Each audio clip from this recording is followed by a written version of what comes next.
Yes is the first thing that comes out. Yes, yes, yes, yes. Yes, I'll walk your dog. I hate dogs. Yes, I'll take care of your screaming baby. Yes, I'll go and do the thing that your lazy butt can't go and do yourself. I know.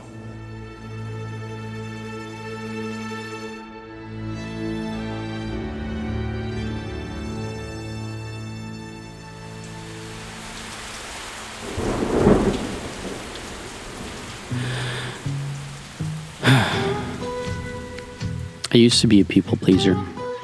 And although they say that being aware of your problem is the first step, I still had one big question. Why?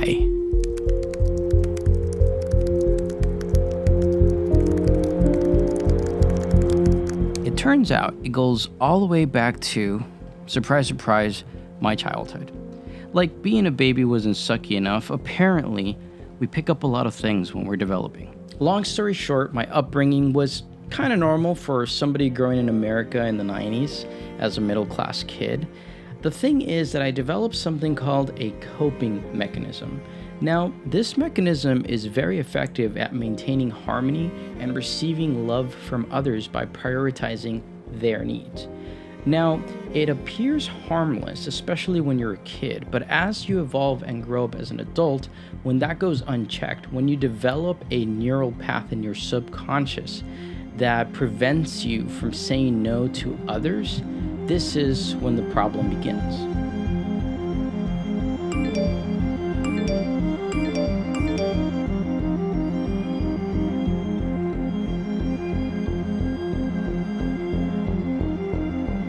Okay, I know that might have seemed a bit traumatic, and, maybe it was. But for somebody that is a people pleaser, this is sometimes how it feels.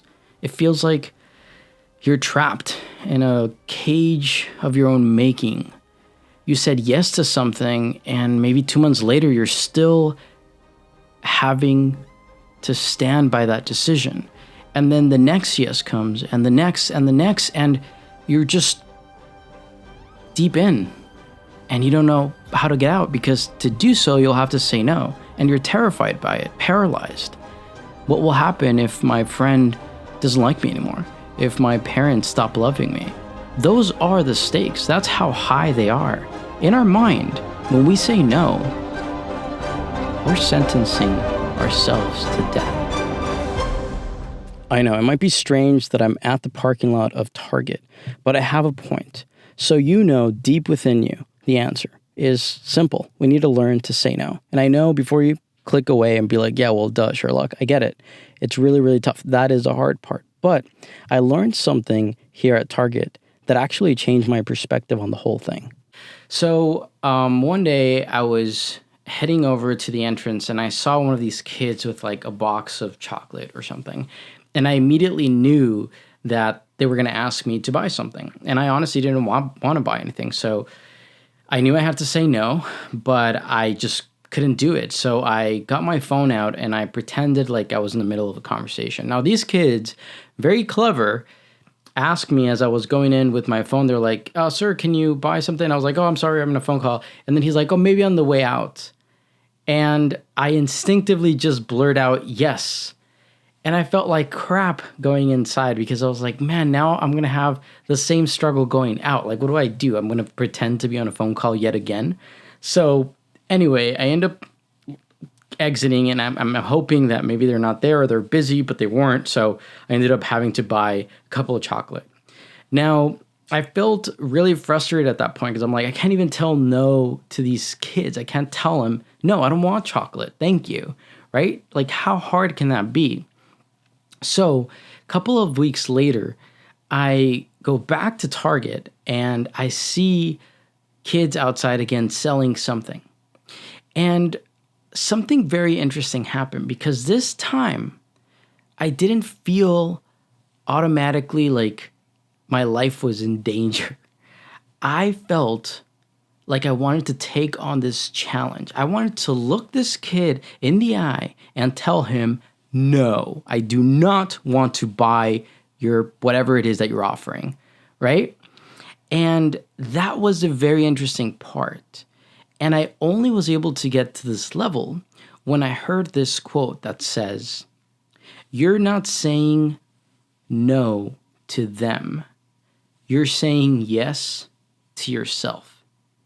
And that changed everything, because understanding and putting it in that simple perspective, when we normally say no, when we normally say yes, we're saying yes because we're afraid of the consequences. But when you shift that around and you say, hey, it's no for you because I'm giving myself the yes, meaning I'm going to prioritize my time and my projects and live my life. If I can help you, that's awesome if it works out, but I'm no longer going to put myself at jeopardy, or I'm going to stress out myself because I need to help you with something. And honestly, when you just say no, they're like, okay, they'll ask the next one. It's not a thing for them. It's only a thing for ourselves. If you need to recontextualize it in a different way, you can say, oh, it's not a yes for them, it's a no for you, because it goes both ways, right? So when you say yes to that project or yes to that thing you don't want to do, you're taking away your time, and your time is finite, and it's the most valuable resource that we have. So to wrap up the story with Target, after knowing this, I wanted to put it in practice. And as soon as I was driving, I hadn't even parked yet, and I saw them in the corner of my eyes. Those kids were selling something. And I was ready. I felt, and this is the part that was really cool.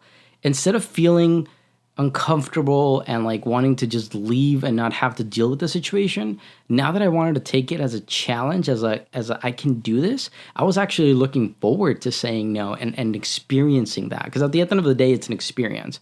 Whether we can tag it bad or good, that's up to us. But saying yes or saying no is an experience. And that's what I wanted to go through. I wanted to see how it was going to feel to say no. Funny enough, as I get there, the kids got busy with some other adults. So I go inside. I'm like, okay, I'll do it on the way outside. And then I'm coming out with the little cart. I'm ready, determined. And then on the way out, they also got busy with somebody else. So I didn't get a chance to say no to them. But what was really key for me to understand this was that I was able to make it feel different. Instead of getting that guttural, I don't want to do this, like almost like you're afraid, it almost felt empowering. It felt like there was a little fire inside of me that wanted to say no so badly that I started practicing it more and more and more. And now I can say no way more easily, because it was this weird blocking in my system that felt that the consequences were dire, and I couldn't understand that for myself. It was just a guttural and instinctual thing, and I just went with it. But when I sat down and analyzed it and started practicing it and noticing that no one really gets pissed off at you, they understand.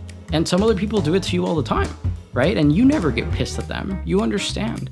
And so the majority of humans are understanding of this. We know that there's more no's than yeses. But I know for us, it's a little bit different. But this story with the kids, even though nothing really happened, was eye-opening, because I knew I could change my emotional reaction to the situation, right? This external input I could take in and then recontextualize it and say, hey, no, nothing is going to happen. If you say no, you say no, and that's it, right? And so just remember this phrase. It's not a no to them, it's a yes to you. And ultimately, that's all that matters. And then you'll see after you're past that hurdle, and it's gonna be tough, and you can start like really baby steps, right? Start telling your cat or your dog no, and do it, and just say it when you're in the shower. No, no, no, no, no, no, no. Say it. Get used to saying it, and then find either someone that you're very comfortable with or someone that you know for a fact you're never gonna see again, and just try to say no to them. Because at the end of the day, somebody was going to ask you for something at some point, right? It happens so often. So get ready to change your life by saying no and embrace whatever happens, because I promise you, it's not as bad as we think it is.